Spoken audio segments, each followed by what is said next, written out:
I'm Natalia Hepworth, and we're working to introduce you to all of the towns that make up East Idaho. This week we're in Ashton, where the community works together to make the town successful.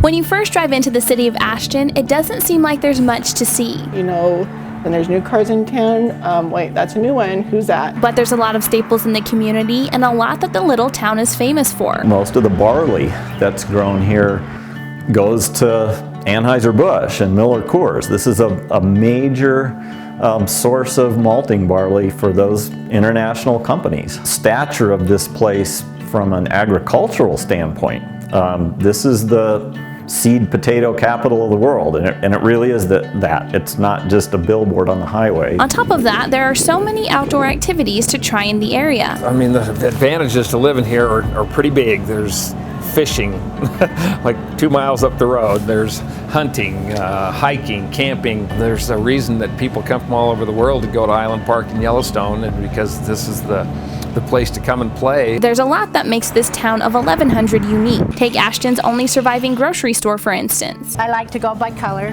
and I love apples, and so I have a lot of apples. I love the fruit, I love working here, and I love the customers. Ashton used to be a lot bigger. There used to be 2 or 3 grocery stores here and a couple of car dealerships, but it's kind of faded out over the years. Dave's Jubilee was originally made to be a bowling alley in the 1960s, but later transitioned into a grocery store. In 1997, Dave and Julie Jacobson took over. It's a hometown feel.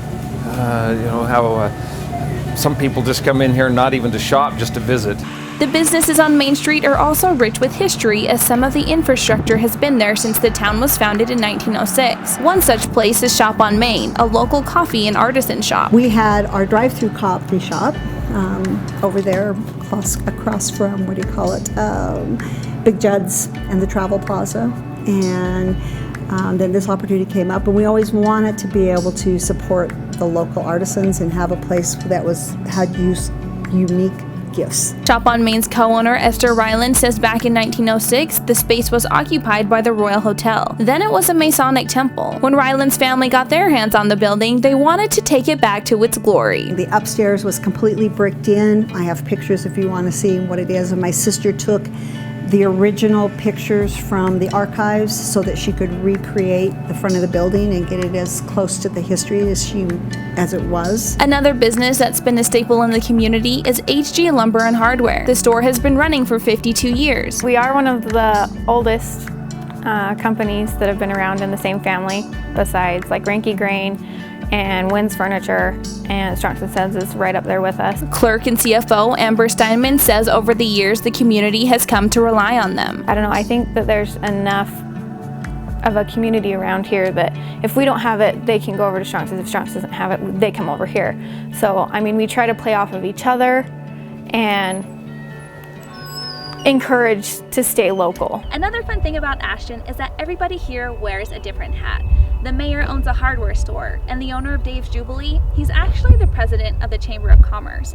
All the locals in Ashton have a sense of civic pride. It's a very friendly town. We really work together as far as that's concerned. We did a lot of projects with the community. On your way in and out of Ashton, no one can miss the giant root beer mug. Frostop owner Hannah McCausey says it's the original mug that was put in when the drive-in opened in 1965. Kids ask me how much root beer does it hold and if that's real root beer in it. Oddly enough, the best sellers are the halibut fish basket and the soft serve shakes. Ice cream is like what really draws people here. A great place to stop in if you've never been to this part of Fremont County is the Henry's Fork Foundation. The nonprofit is dedicated to preserving the unique fishery of the Snake River. The Henry's Fork is a world-famous fly fishing destination. People come here from all over the world to fish for trout. We have a virtual reality fishing trip. It's about a 10-minute virtual reality experience. We got a drift boat out here in the interpretive center, and you can come in and